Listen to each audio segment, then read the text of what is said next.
할렐루야 반갑습니다. 책 읽어주는 남자 책일나입니다. 오늘은 어제 이어서 읽도록 하겠습니다. 전능하신 하나님이 죽음에서 살려주셨다고 내 입에서 감탄이 절로 나왔다. 유병장은 하나님을 믿지 않는 자이지만 그 역시도 오늘 하나님이 살려줬다 하고 고백을 했다. 정병장 때문에 같이 살았다고 하였다. 해는 서산으로 기울고 있었다. 우리 위쪽에서 또 스피커 소리가 났다. 오늘 작전이 끝났으니 천병들도 빨리 철수하고 부대로 돌아가자고 했다. 우리는 별 이렇다 할 상황도 없이 의문 속에 다시 부대로 돌아가게 되었다. 유병장과 나는 둘이 목욕하면서 일어났던 일은 입을 꼭 다물고 비밀로 하기로 했다. 부대에 돌아와 씻고 닦은 후 오늘 우리가 당한 일을 생각하니 너무 몸서리가 처지고 꿈만 같았다. 유병장과 나만 당한 일이기에 우리 외에는 그 아무도 알 수 없었다. 우리는 말 못할 사연을 안고서 그날 밤 단둘이 오래도록 이야기하고 오늘 우리가 목욕하다 죽을 날인데 구사일생으로 살았으니 하나님께 감사드리자고 말했다. 아무리 생각해보아도 우리가 목욕을 하느라 저기 동태를 제대로 못 보아서 그렇지 베트콩들은 우리 중대가 동굴 속을 수색할 때 샘이 있는 동굴 후문으로 빠져 달아나간 것이 틀림없었다. 동굴 수색조들이 동굴 속으로 들어가 수색을 했는데 굴이 깊은 데다 큰 바위들이 사방으로 얼기설기 쌓여 만들어진 천년 동굴이라 위험하여 깊은 곳까지 들어갈 수가 없었다고 했다. 또 입구는 한 구멍이지만 들어가다 보면 굴이 거미줄같이 천지사방에 뻗어 있어 더 깊이 들어가 굴을 수색하는 것은 위험하여 다시 나왔다고 했다. 마치 개미가 굵은 자갈 속을 이리저리 사방으로 기어다니듯 베트콩들은 바위가 얼기설기 쌓인 그 속을 사방으로 기어다니며 사용했던 것이다. 그러므로 이 같은 동굴은 깊이 들어가게 되면 입구도 잊어버리기 쉽고 들어갔다 길을 잃어버리면 빠져나오기가 너무 힘들다. 또 한 번 들어갔다 잘못 나오면 전혀 다른 지역으로 나오게 된다. 그래서 경험이 없는 동굴 수색을 하다 실수해서 죽는 경우도 많다.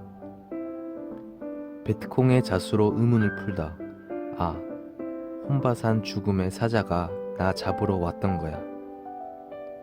이날 작전에 갔다 온 우리 중대 전우들은 민간인들의 헛된 정보 때문에 온종일 죽을 고생만 했다고 투덜댔다. 실상 헛된 정보가 아니라 정확한 정보였지만 유병장과 내가 이야기를 안 했을 뿐이었다. 베트콩들이 오늘 굴 후문으로 도망쳐 달아났다고 말하면 오늘의 수수께끼가 풀리건만 그놈의 목욕을 한 것 때문에 말을 할 수가 없었다. 천병 임무를 마치고 특별한 상황이 없으니 너무 더워 열사병에 걸려 쓰러져 죽을 것 같아서 목욕을 했지만 작전 시 목욕한 것은 이유 여하를 막론하고 책망을 받을 일이었다. 우리는 저기 지나가는 발자국 소리를 들었지만 우리가 목욕 중에 죽게 된 판국이라 그 순간 보고를 할 수 없었다. 상황이 끝나고 보고를 하려 했지만 그때는 이미 늦었던 것이다. 이날 작전하고 돌아와서 모두 정말 이상하다고 생각하지 않을 수 없었다. 분명 정확한 정보가 압수되어 베트콩들의 굴도 찾았고 그곳에 거처했던 근거지도 있었는데 베트콩들이 어느새 우리의 작전 정보를 알고 빠져나갔을까? 거짓 정보인가? 정말 궁금하게 생각하지 않을 수 없었다. 사전 정보를 주고 자수한 민간인들이 거짓 정보를 우리에게 주었다고 그들만 의심했다. 그런데 인간이 죄를 지으니 할 말이 있어도 못하고 떳떳할 수가 없었다. 본 것을 말 못하니 답답한 마음에 가슴팍이 조여왔으나 어쩔 수가 없었다. 유병장은 교회는 안 다니고 신의 존재만 믿고 사는 자였다. 우리 둘은 저녁밥도 제대로 못 먹고 뒹굴다가 결국 잠이 들었다. 고나여 골아 떨어져 잠을 자고 있는데 옆에 병사가 끼었다. 방금 소대장에게서 연락이 왔는데 오늘 작전 나갔을 때 천병선 사람을 중대장이 부른다고 빨리 준비하고 가보라고 했다. 잠결에 일어나 다시 확인해 보니 낮에 혼바산 작전 나갔을 때 천병선 사람을 중대장이 부른다는 것이었다. 우리는 중대장실로 뛰어갔다. 가면서도 아니 이 밤중에 왜 우리를 오라고 할까 궁금하게 생각했다. 상관이 졸병들을 부를 때는 언제나 칭찬보다는 책망이니 걱정과 불안감에 더욱 궁금하여 뛰어갔다. 이 밤중에 중대장이 잠도 안 자고 급히 오라고 하는 것을 보니 보통 일이 아니라는 생각이 들어 긴장되어 더욱 가슴이 콩닥거렸다. 낮에 천병을 서면서 목욕하며 당한 일을 생각하지 않을 수 없었다. 우리는 중대장이 있는 지하 벙커로 내려갔다.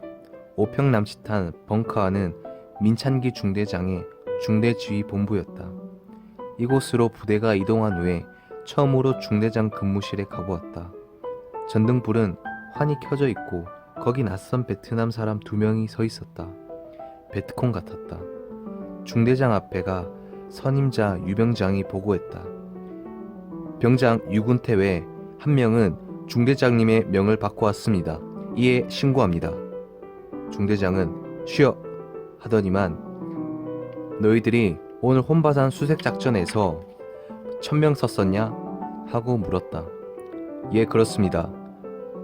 산에서 목욕한 일이 있어? 어떻게 중대장이 우리가 목욕을 한 것을 알았을까? 나와 유병장은 가슴이 뜨끔하여 어떻게 대답해야 하나 당황하며 서 있었다. 중대장은 오늘 밤 산에서 내려와 자수한 이 옆에 서 있는 베트콩들에게서 이야기를 다 들었으니 말해도 괜찮다며 웃는 얼굴로 우리를 보면서 편안한 마음으로 대답하라고 했다. 중대장이 웃으니 긴장된 마음이 좀 놓였다. 자수한 베트콩들이 한 말이 있어서 너희에게 확인하려는 것이니 오늘 낮에 혼바산에 천병 나갔을 때 했던 일과 너희가 보고 들은 것을 자세히 말하라고 했다. 그리고 여기 서 있는 사람들은 베트남 민간인 같으나 오늘 우리가 작전한 혼바산 굴에 있던 베트콩인데 자수하러 온 거라고 말했다. 낮에 우리 중대가 혼바산 굴 수색 작전을 하면서 스피커를 굴 입구에 대고 자수하라고 방송했을 때 이들을 포함한 베트콩 16명이 동굴 입구에서 50m 떨어진 동굴 후문으로 도망치면서 한국군 2명이 벌거벗고 목욕하는 것을 보았다고 하는데 너희들이 목욕했냐고 물었다. 나와 유병장은 꼼짝 못하고 그제야 숨김없이 털어놓았다. 장시간 천병을 서고 땀이 비오듯 쏟아지고 열사병이나 쓰러질 것 같아서 1차 천병 임무를 끝내고 별 상황도 없어 큰 웅덩이 샘이 있기에 목욕을 했다고 사실대로 말했다. 그리고 그때 샘 뒤에서 여러 사람이 베트남 말로 소곤거리는 소리와 장총을 장전하는 소리가 들렸는데 목욕 중이라 어떻게 해야 할지는 모르고 두려워 등만 돌리고 정신이 나간 채 얼마간 서 있었던 일과 이외의 모든 일을 자세히 이야기했다. 민 중대장은 우리들이 한 말을 듣고 아무리 더워도 작전 시 목욕을 했냐고 하면서 나의 어깨를 툭툭 치며 정말 하나님이 너희를 살려주었다. 너는 역시 죽지 않는구나. 천만다행이다. 라고 말했다. 중대장의 말을 들어보니 우리가 모르는 무슨 사건이 있었구나 하는 생각이 번뜩 들었다. 중대장은 계속해서 자수한 베트콩들로부터 조사한 내용을 말해주었다. 오늘 낮에 우리 중대가 굴 입구를 에워싸고 자수하라는 방송을 할 때 굴 후문을 통해 베트콩 16명이 도망가면서 아군들이 목욕하고 있는 것을 보고 쏴 죽이고 가려고 총을 겨누었다고 한다. 그러다 작전을 받고 14명이 먼저 빠져나간 후 마지막 2사람이 남아서 목욕하는 사람들을 쏴 죽인 후에 도망치기로 계획했다고 한다. 그래서 여기 서 있는 2사람이 자기 전우들이 모두 빠져나간 다음에 총을 겨누어 유병장과 나를 죽이려고 방아쇠를 잡아당겼으나 2사람의 총이 다 불발되어 버렸고 곧 이들도 다른 베트콩들을 뒤따라 차이산으로 도망갔다는 것이다. 그런데 차이산으로 도망가서 전우들과 합세한 후 이 두 사람의 마음이 감동되어 참지 못하고 자기 전우들에게 마을에 식량을 구하러 간다고 둘러대고 밤 11시쯤에 그 험한 차이산을 내려와 자수하게 되었다고 한다.